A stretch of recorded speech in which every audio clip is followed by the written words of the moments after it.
You're listening to Estrogen Dropouts. Welcome back to Estrogen Dropouts. I'm one of your hosts, Elizabeth. And I'm your other host, Erin. Today we are talking about the topic of giving away your personal power. And we're going to be looking at it through a very specific lens of giving away your personal power to people that maybe you're looking up to. What brought this on is obviously you'd have to live under a rock to not have heard about the Epstein files. And we're not going to even dive into that. You can do your own research and find out just lots of disturbing information there. But specifically in regards to some of the people that came to light that have had a relationship with Jeffrey Epstein. And in particular, we're talking about Deepak Chopra. He is a spiritual leader. Probably most of the world's heard of him. He was introduced to the world from Oprah back, I think, in the 80s. Has written numerous books. He's someone that people have gone to for spiritual guidance. And he has a school. He has the Chopra School. Exactly. So he's on stage all over the world speaking about this from a very enlightened perspective of things that you should do. So not just in that context of, your spiritual leaders, but even for me, in the yoga world, when I was going through my initial yoga teacher training and hearing about these yoga gurus, if you will, who were being accused, men who were being accused of sexual misconduct with students. And I had been taught in my initial teacher training that as a teacher, you are never allowed to have an inappropriate relationship with a student other than a teacher-student relationship. You have to be very careful because it is a position of power. And then Elizabeth and I were talking off camera about how even in the religious world, I think anytime you put someone on a pedestal is when you're going to run into trouble that you have the potential to give your power away to that person. Yeah, I think that we can easily adopt this conversation towards you've got political leaders, religious, spiritual leaders, influencers online, news media people. There are so many people that we go to and look to for guidance. And there's something within a lot of people where, well, probably all of us, that we crave like certainty.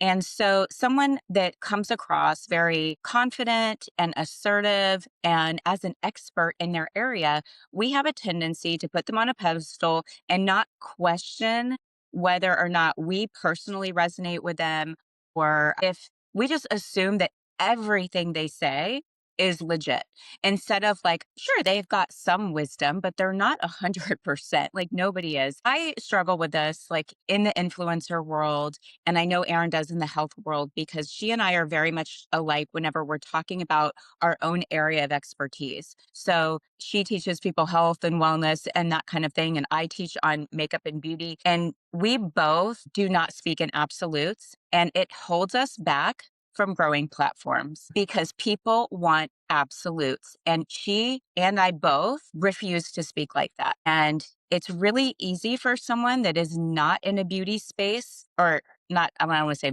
not in the beauty. That's not how I want to say it. I want to say like, it's really easy for somebody who has not had experience as a makeup artist and learning skills, related to the makeup and trainings and stuff. Like if you've never had that, it's really easy to be like, powder doesn't work on mature skin. It does. It does. Like I know it does. It's just, it takes a different technique and some practice. And there are some different reasons for different places.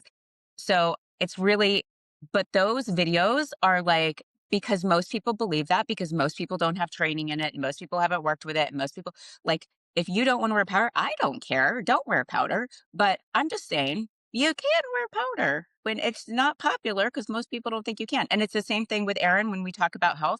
Then she's like, she'll be saying, that's not exactly true. And I'm like, well, I heard that this influencer who's a health influencer, and she's like, yeah, I can see how that's true for them in that one, but that's not a blanket statement that works for everybody. And so we have to be careful. Like, it's not as fun to watch someone that it's not absolute, that doesn't speak in absolutes, because then you don't trust them as much because you're like, well, if they were really trustworthy, they would just say it. Why aren't they saying it? Because the truth is, most things are gray. They are not black and white.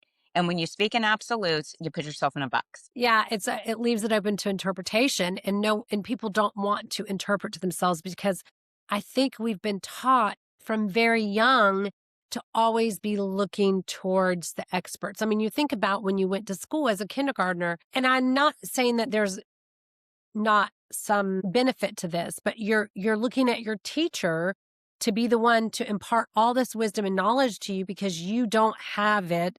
And so we've just been socialized to this since 5 years old, or even our parents, right? We need to like obey what others tell us, or and to like let them be the ones that are the expert.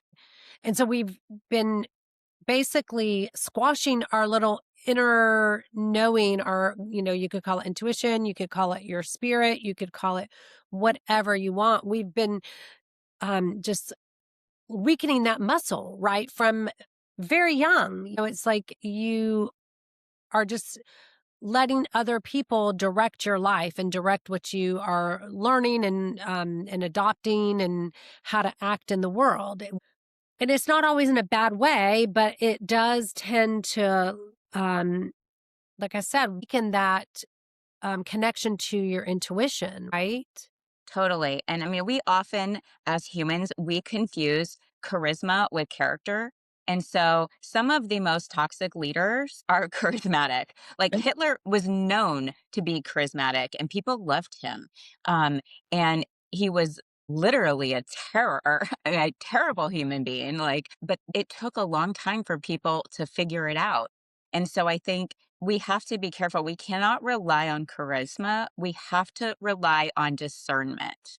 And so we have to stop putting people on pedestals. We can look at this and say, like with Peter Attia, like he was in, the Epstein files, and Deepak Chopra. And like, we have to say, oh, that makes them totally not credible, even though they did say a lot of really great things and they taught a lot of really great things. To me, that is so disrespectful and of like a human that I would not follow them now. But say if it's not that extreme, okay, let's just not talk in extremes. So if I was listening to Huberman, who is like one of my favorites, it's very easily for me to put Huberman on a pedestal. Okay, so he is a neuroscience brain guy out of Stanford. He has a podcast, Huberman Labs, and he amazing content. Okay. Great podcaster, has amazing guests on. He's awesome. However, a big scandal came out where he's like a total sleaze dirtbag, had tons of affairs, lying to women all over the place. So now I choose not to watch him. But like if a video comes on my page, I won't listen to his podcast. But now I can just go, okay, he's got good health tips. Like I can kind of separate that out and say, okay, I like the guests he has on, but he is not someone that I am gonna, his character sucks. Right. You're not going to emulate him, and you're not going to, and it does. I mean, people's character ends up. But if I was first, like, as soon as all that evidence like was breaking out and all these women were coming out, like that, he was a dirtbag, like had I, in the beginning, I was like, oh my gosh, is that true? And then there was like more and more people were coming out and there's text messages and there's like all these things. And then you're like, oh God, yeah. If you were the person though, when all the evidence is coming out and you're still defending that person, there is a loss of like strength and within your own self that you are not able to reflect and see that like with a judgment or good discernment, that like you Right. can't look at, yeah, like that you can't look at that and go, okay, I can admire some things that this person did, but overall his character is shitty. Like if you can't say that about somebody that you have admired, you need to look at yourself. Well, and I think also you can get a lot of the same information that he presents in other ways. They're just not attached to an Instagram influencer. It's like a researcher in a lab who's doing research, but they're not good looking. They're not charismatic. They don't have as large of a platform. I think sometimes it's interesting. This is just a kind of similar vibe. I'm in a lot of facelift groups on Facebook and support groups. And when people are asking for physician referrals, and everybody likes the guys that are like got the major following on Instagram or TikTok or wherever, these doctors that are showing all these before and afters. And there's plenty of good surgeons who are not utilizing social media, who have a wonderful work. And, most every plastic surgeon has before and afters on their, website, but they're just not, social media whores. And so they're not selling themselves on social media. So they're not charging $300,000 for a facelift like Kris Jenner's guy. They're charging, $25,000. So it's kind of the same thing. There's lots of great information and people and things that are available out there. It's just not as easy to scroll and get that information, Well, I was going to say, I think that thinking about when people do give away their personal power, some ways that you give away your personal power. And I think the biggest one that I think is that when we create these gurus instead of teachers. So there is a difference, I think, between like a guru. So say it's a religious guru or a spiritual guru or political guru. It's like that's when they get put on a pedestal. But a teacher is somebody, or mentor is somebody who comes alongside of you. They're not up above you. They're not, speaking down at you. They're saying, this is what I do. This is what I have learned through my, life experiences or my training and my education. And so they're almost like they're in it with you rather than trying to position themselves as being this complete expert. And like you said, you and I don't speak in absolutes. It's just there is no absolutes in this lifetime. Yeah. And so people genuinely, like you are not going to be drawn to those people. So you need to pay attention to that and catch it, because when someone is speaking in an absolute, it is almost always they're putting themselves on a pedestal. That's what they're doing. And then you just kind of follow like a little duck and go, okay. Right. Like they've said they're the expert. They say they know this. And that it's just not, there are no absolutes. No. There are very few. I mean, there are some. They're very like molesting children is bad. Like that's an absolute, like that's obvious. But when it comes to like health and beauty and like political opinions, even that, or religious viewpoints or spiritual viewpoints, or what happens, like a lot of that stuff that we have no specific, that's a gray area. That's Yeah. up to in the interpretation. But I think even sometimes with family members or friends, you'll take advice from people who don't want the same things you want. Some of that is like relational. You're trying to relate to people. Some of it is validation. You want validation from people. But it's like, I think you have to use your discernment to realize who you want to allow to influence the way that you want to be, the way you want to think, and the way you want to behave. So, I think it can even happen in because some people have that kind of relationship with, say, a parent, where they let the parent, even as adults, still tell them, what to do. Like, you shouldn't do this or you should do this. And it's different. Like with my adult children, I've mentioned this several times. Like if they come to me with something, I choose to listen first, and then I'll just say, well, do you want my input or do you just want to vent? And if I give my input, it's just like, I don't position it as an absolute. I just say, well, in my life experience, this is what I have found. But I always tell them, like, what's best for yourself. So you really have to like figure out what is best for you. And when you do it, it's like you gotta go, hell yes, this is what like you can't be wishy-washy. Yeah, I'm going through that right now with Hannah. And so she's just trying to decide if she's going to move back or she's not. And so I just keep telling her, I'm like, Hannah, you know what's best for you. I want you here. Like, I obviously, if it's up to me, my vote is this, but only you can tell on the inside, like how you're feeling about it. Like when you think about it, how does it make you feel? Does it make you feel icky? Do you feel excited? Or do you just feel like meh? If you feel just like meh, like you don't care either way, maybe it's not the best answer. I don't know. Like you want to feel good. Like we don't just want, I don't know, but I do. I try to teach her that she has the answers, only she knows. Well, and I love that because it is like, as a parent, you're like, selfishly, I want you to come home, Yeah. but I want you to want it. I Yeah. don't want it to be because that's another thing I think is sometimes people do things that they feel they have to do, even if it's not right for them because it's going to make other people happy. And, That never works out. yeah, we've talked about that, about how when you when you just go along to get along, eventually, like at her age, it's like you can swallow it down Mm-hmm. and then you can swallow it down again. And eventually you're full. And then that's when that's why, us midlife ladies sometimes get bad rap of being crazy because Uh-huh. we finally are just like, we're full of like swallowing it down and going along to get along.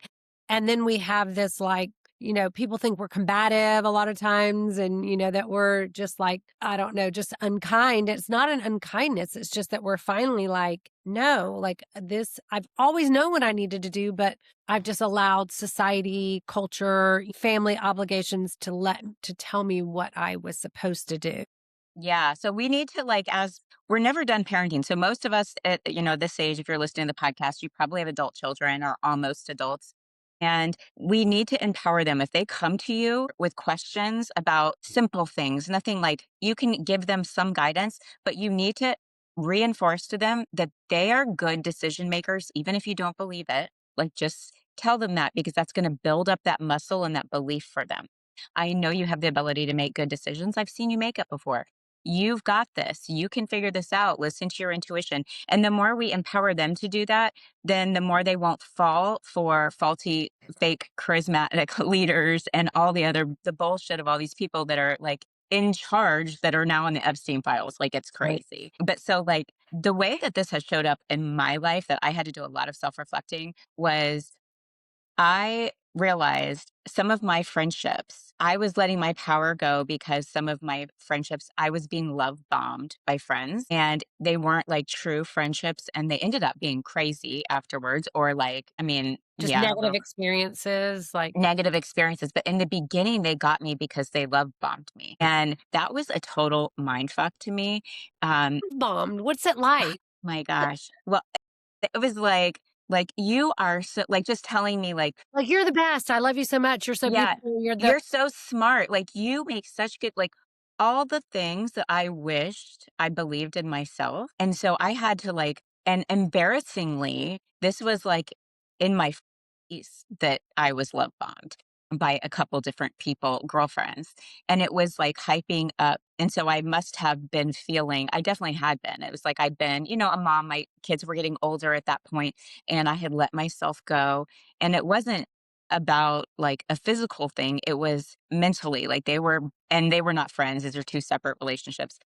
They were building me up like, you're so smart, you make good decisions," kind of like how I do to my kids. They were doing to me, but the friendship was not a true, real friendship at the end. But anyway, I had to, like, after the friendships fell apart, both of them, I had to, like, really look at myself, and I was, like, so humiliated and ashamed because I was like, their character, both of them, they were very, like, similar. It was not very strong. They were love bombers, and what was wrong with me that I needed that, and I needed someone to say, like, "You're so smart, you're capable, you can do whatever you wanted to do." Like, I felt very fragile, and they were, like, building me up. And so sometimes I think that we put that spiritual leaders and stuff, it's the same type of deal. Your friends have influence over you. Right. And I think they do that to then it gives you a buy-in to them because Yes. then they can use it for manipulation or whatever it is. Yeah, I think it does. So it's like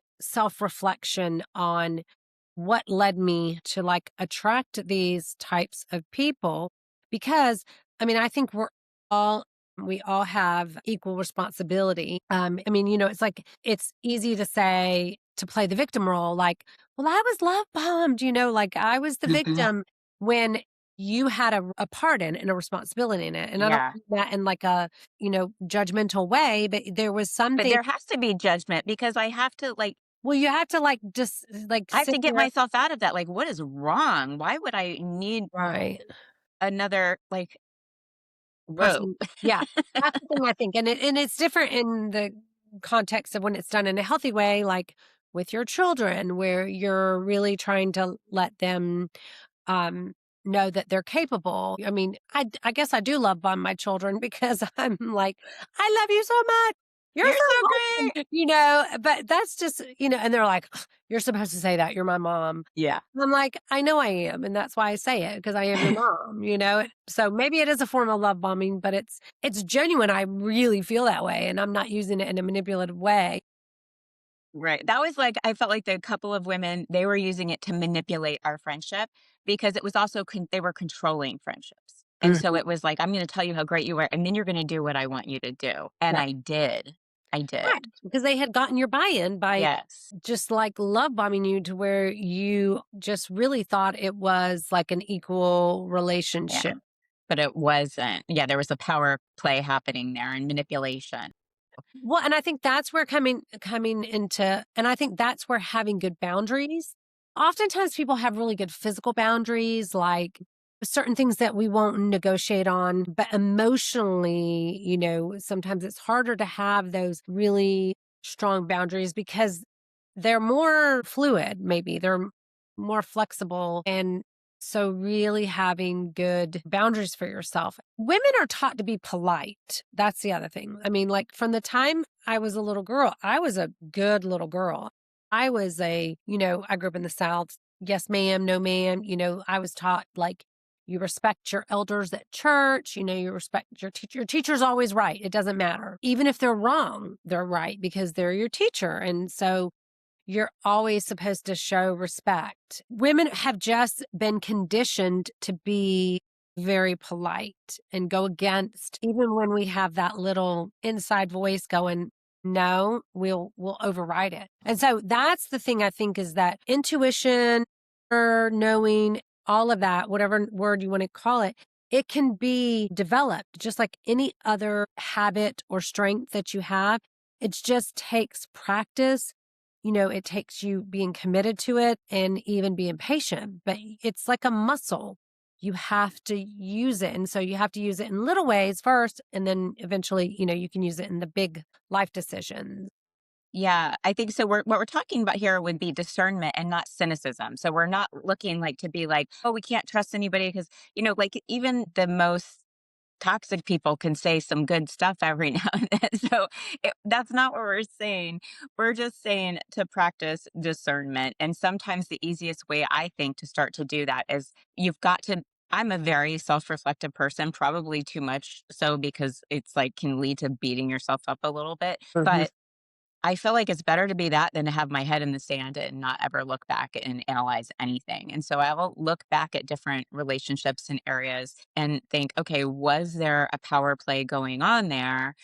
Or even, gosh, you guys, during COVID, this happened to me with a political figure. So it was Cuomo, I think that's how you say it, or Como, I don't know how you say his name, Cuomo from New York.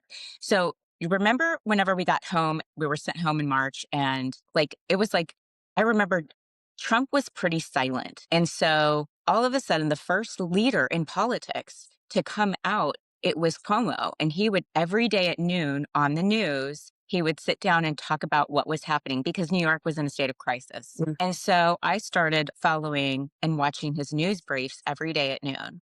And I was like, oh my God. And he's got a very strong presence and he's coming out, he's saying what the numbers are, what the hospital, he's like giving all the facts. And I'm like, oh, I'm like all invested. Well, then some shady stuff came out about him. And I'm like, no, there's no chance. Not the Como that I saw on the news every day that was giving the stats. And like, I'm like, that's impossible. He wouldn't do that. Okay. Y'all, that's bananas. That's bananas.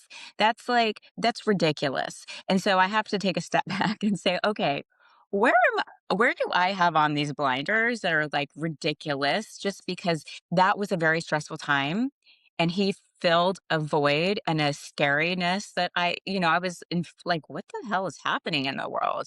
And he was filling that void. And so I just kind of fell into it. And then anyway, you've got to catch areas where you put people on pedestals that maybe don't deserve to be there. Yeah. Nobody deserves to be on a pedestal, honestly. But No, because we're all human. And when we yeah. all have, that's the other thing I think is realizing that everyone has a shadow side. Everyone has, everyone's cheated on a test or told a lie or stole something from the store. I mean, we all, even people with like outstanding character. I mean, no one is ever above making a human error or a human mistake. And so I think, yes, having good self reflection. I think also to have that self reflection, I think one of the biggest things that people need to do is you really have to get quiet and have like some solitude. You can call it meditation, you can call it, quiet time, you can call it prayer time or, any kind of like self reflection time where, when you're in the midst of it, you can't have self-reflection or you can't meditate on it.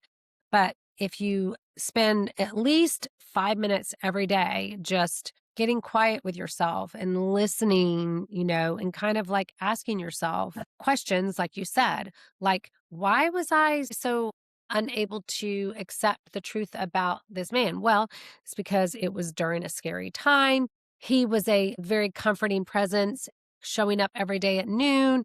He allayed some of my fears that I was feeling. And so you're like, okay, so now I know that, I can take the information that person's giving, but I don't have to like completely have buy-in, with that person. Like, I can, like, emotionally detach from it and just look at Yeah. it as factuals. Like, okay, at Yeah. that time, that void was filled, but now new evidence came to light. And so I need to be able to adjust. And I didn't adjust initially. I was like, what? No, no, No one wants to see their heroes unmasked. Yeah. I mean, I was like, it's like the but old that's saying. where that discernment should have come in, that how had I not had an unhealthy bias, I would have been able to look at that objectively. And so we need to look at that with all, not just political figures, but religious, spiritual leaders, influencers online when stuff comes out, like all kinds of stuff. Like we just need to, even our friendships. Right, right. I think so. But yeah, so the other thing I think is also is doing journaling. So, writing down your thoughts and then maybe over time seeing how they like as you write things down, like if you do a journal dump or something. I'm bad about journaling. Look, I'm giving the advice. I'm terrible. I start it and then I stop. And then I'm like, I need a journal. I'll start it and then I'll stop. But you start to see maybe patterns in your thoughts and behavior that over time that like you might not be able to see it right at that moment, but then when you reflect back on it, you're like, "Oh, wait, I'm seeing this pattern," and so where I'm not trusting myself. So starting to like, I just feel like always that the universe is always is doing the good for you. Always want to think that, you know, everything happens as it should. And so that's why I think I don't have a lot of hangups about making a decision. I am very, very good about like focusing into like listening to my intuition. I don't have a problem. Like it's either a hell yes for me or it's a hell no. I mean, I think we've talked about this when I did all the channeling stuff and I was like just channeling all this stuff that I just was like, okay, yeah, I do have a strong intuition. So I think, that you just have to practice it and then just believe that everything is working for your good. Nothing is Yes. working for your bad, for And your I think if you're also like consuming so much content, whether that be watching the news or on, the social media apps, that can cloud your intuition and it can cloud your perspective. And so really you've got to have like downtime and get off of those things and turn the TV off and to not have the constant noise so that you can, like you said, get silent for 5 minutes. But that literally means do not, like, you need to cut the social media. I've been trying to be more mindful about just participating in social media where like I'm not consuming it, like where I'm being more active and like, okay, I'm going to post this or whatever. I know it seems contradictory because then I'm like posting for other people to consume, right? But just having a balance where I think, sometimes Jeff will get on Instagram looking at reels and he's just like just constant, getting that dopamine hit, and then I'm like, dude, get off your phone. And he's like, oh, because it's a mind, it's a rabbit hole. It's a time drain, whatever you want to call it, a mind suck. It's like so easy to get sucked in and then once it starts learning what you want, you're strengthening it, right? And so, Yeah, and I always use the excuse like, well, I'm consuming healthy content. Like I'm consuming functional health providers and science videos and like because even though yes, I create beauty content, I don't watch that kind of content. Watch where my interests lie, which is in health and wellness and those kind of things, or I watch cooking things. And so I'm like, I'm growing my brain. But the truth is, if you aren't actively doing anything to retain the knowledge that you're learning, or you're not putting it to use, you're really not learning anything. It's just like a quick dopamine hit. It goes in and then it goes out. if you don't do something to like exercise that and really absorb that information. And with rapidly scrolling, like you can't absorb anything. Like you learn it real quick, but it's gone again. Well, that's one of my biggest beefs since you mentioned like wellness influencers is they're always doomsday, the top 3 things that are going to kill you, the top 3 things to avoid. These 3 things lead to dementia. And it's like, oh my gosh, can I just live my life? I know I'm going to die. I don't need to be reminded of it from every single person who is like, these are the top 3 most toxic ingredients. But see, I love that. I eat it up. And But even it's like though it's giving you the negative I know, mindset. It's like a nocebo. It's not a placebo. Like I'm a big believer in that, in the power of your mind. And so when I'm taking in things that are like, I mean, I know some of them do spin it in a positive way, but I think a lot of times it's like the hook is, it's always about the hook. here's 3 things to avoid. Yeah. And then it's like, did you know that, blah, blah, blah, blah. I mean, it's like everything can be harmful and everything can be helpful. It's the dose, right? It's like catastrophizing everything. It's like and most of the time it's because they're like selling you a service or they're selling you a product that's going Yeah. to mitigate these 3 things that are going to cause your brain to atrophy, But if you take this special mushroom supplement, and here's my affiliate link, don't forget to use it.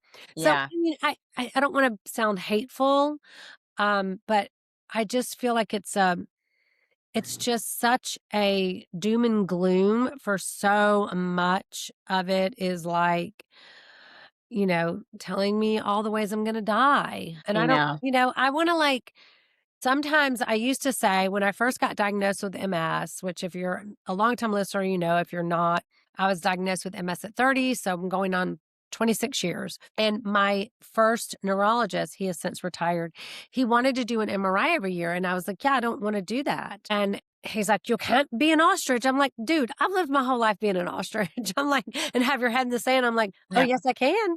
I'm like, I don't want to know if I'm getting worse because I feel great. I don't want to know if I'm having additional plaques and lesions because you know what? Then it's going to be like in my mind that it's going to influence me. I think that I've read a whole book on this. It's called Mind Over Medicine by Dr. Lisa Rankin. She's actually one of the people who has been blasting all of like Deepak and some of the other people on social media. She's written an amazing book. And she actually takes accountability for her part in what has transpired in the, space. But she talks about how powerful your mind is. And she's done a deep dive into the placebo effect and the nocebo effect. And how, like, for instance, just one particular case study that I remember her talking about was this man, he was told he had like stage 4 cancer because the results, but they were wrong. He literally died within like a month. And And he didn't have cancer? when they did an autopsy, he did not have cancer. Yes, this is a real case. And I think So that what did he die of? Just like he will. I mean, died because he believed he was going to die. Like they're like, you have a month to 3 that's months left crazy. to live. And I've learned this in my functional medicine training is that your mind is so powerful. So like her book was all about changing the way doctors talk to you about terminal illness. There was a section on that so that you don't, it's like sometimes not telling people that they have a terminal illness is a kindness because, not saying like you're going to live for 3 months or 6 months or whatever. And instead, if 60% of people die within 3 months with your cancer, instead of saying 40% of people with your type of cancer live X amount of time. So, because you're putting that, you're putting that in your mind so somebody has a time frame. So even with doctors, being careful about giving them your personal power. I'm always a big proponent of being your own advocate and like knowing. I've talked about this on other episodes where when I had my breast cancer and they wanted to do 33 rounds of radiation for a stage 0 breast cancer. And I was like, hell no, am I going to do that? Because it's going to end up giving me, some other type of like a blood cancer 20 years down the road, which now I'm like, 12 years out, I could start having other complications. And she said, I will never agree to that unless your final biopsy comes back cancer free. And that's never going to happen. And then wouldn't you know it? My final biopsy had no cancer in it because I was healing myself in between the time of my diagnosis and when I had my lumpectomy. I was imagining my cancer receding. I was doing all kinds of like mind tricks. I do that with my MS as well. I imagine my, brain being strong and it can't attack itself. But she was literally like, that's never going to happen. You're going to have 33 rounds of radiation. Jeff's like, you're never going back to her. I never went back. I did not have it.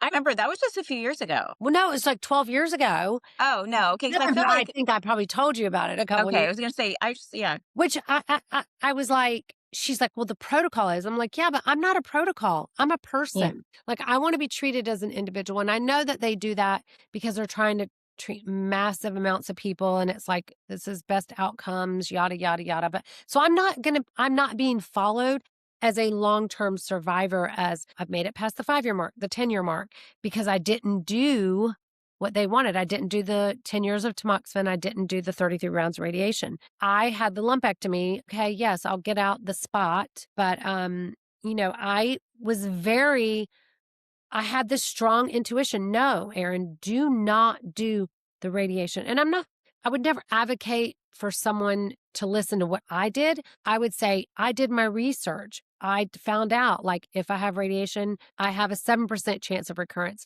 If I don't have radiation, I have a 14% chance. I don't know if those were the exact numbers, but for me, I felt very strongly. I never wavered once. I never thought, what if it comes back? What if what if I end up Yeah, getting. that's amazing. I am not like that at all, but I want to be. Like, that's goals to me. I'm You more of like, can. You yeah, can like, be that I'm way. going to let the doctor tell me and I'm just going to do it. But I mean, because I would be like, I'm not the expert. So I feel like for this whole chat, like I'm the average person. Like I'm not, and you're the more obviously intuitive and you have more discernment. But But I would be like, I'm everyone gonna let is. the expert tell me what to do. But if you got quiet and like really listen to your body and listen to your inner knowing, I think you would be.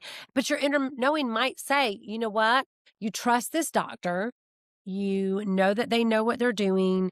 And so you need to do what they say, right? I mean, Mhm. it depends on your relationship with the provider. This was a new doctor I'd never met. And she's like telling me, I'm going to like radiate your right breast 33 days in a row. I'm like, no, you're not. I mean, I know what radiation does to you. Mhm.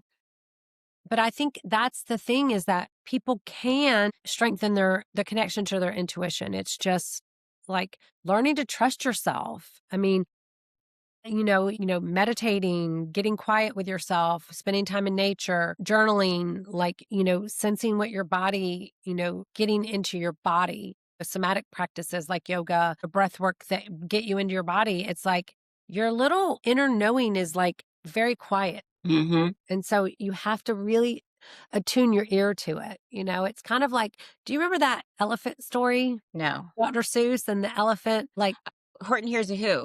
yes, thank you. And it's like it was there, but he had to like listen for it. If I'm remembering the story correctly, it's been a long time since I read that to my kids. Yeah, that's awesome. Yeah. So, do you have any other advice for strengthening your intuition or your connection to it? I think the best advice that I can give from personal experience as someone that has not had the best discernment is to strengthen it in your children because even as young adults, you are working on them and their nervous system and their brain and their telomeres and growing their brain and all of that stuff whenever you are just breathing into them constantly that they have good decision making skills and that they need to listen to their body by just telling them that, then you're not going to be 50 going like me sometimes, like, I don't know what to do. Like, because anytime I asked for an opinion, it was just given to me instead of saying, no, you can figure this out. I think that would be my best. And anytime, even when your girlfriends come to you for advice, you can say, well, look, this is personally what I would do, but I'm pretty sure like you're going to know you need to self reflect here and put it back on them. Listen to your intuition. Well, and that reminded me when you said that is you have to have a regulated nervous system because if you're in fight or flight and you're never going to be able to listen to your intuition. So you really have to regulate your nervous system, through breath work, through somatic practices, through solitude and quiet. It's harder to regulate your nervous system when there's just a bunch of like noise and confusion going on around you. It's hard to like, okay, I'm going to regulate my nervous system. The whole world is burning down. Eventually, when you regulate it enough, you're able to stay in that state unless it calls for. I mean, you want to be able to get into fight or flight, right? Because you're driving down the road and a car cuts you off. You want to have rapid response to that, but you don't want to be in that when you're trying to like get into your body and get into like tapping into your intuition. Right. Well, I hope you guys enjoyed today's episode and maybe feel a little bit more comfortable with staying in your personal power. We'd love to hear if there is a experience that you've had where you've done that. So you can, email us at estrogendropouts@gmail.com. Make sure that you have hit follow on the podcast because that way you get notified each week when a new episode is released. And you can watch full episodes on YouTube, follow us on TikTok and Instagram. And if you have any requests for episodes, you can always shoot them our way. So have a great week, and we will talk to you next week. Bye. This has been a production of Estrogen Dropouts, LLC.